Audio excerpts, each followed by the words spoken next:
Hello there.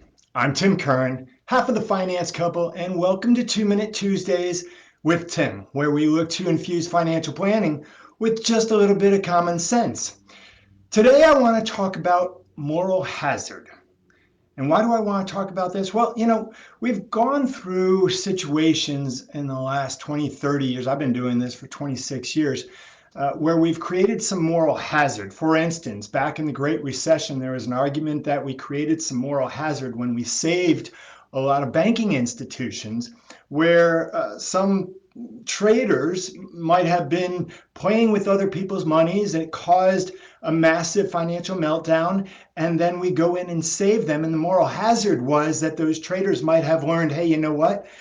I can take that risk because I know someone else is going to accept the loss if things go wrong. That's really what a moral hazard is where you create a situation where you're giving someone an incentive to take an otherwise unacceptable risk, knowing that there's essentially no consequences.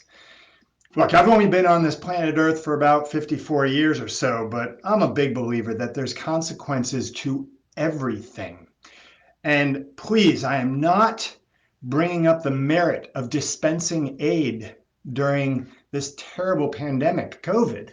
However, I am making the point that if you apply too much medication, if we give too much, we may have created a moral hazard where, for instance, you've got people that simply are making a decision. They're saying, I don't really need to work because I know at the end of the day, the government might give me some money or might, tell me that I don't need to pay my rent or my mortgage.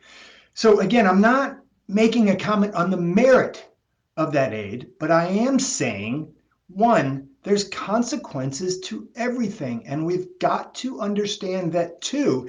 If you create a moral hazard where someone will in the future will take on an otherwise unacceptable risk because they think somebody else is going to step in and take the loss for them if things go wrong, that can cause even more painful consequences in the future. So thank you so much for joining us. As always, please share this video with friends and family. Send in an email with any subject you'd like me to talk about in the future. Enjoy the summer, and please, please mind your state of mind. Take care.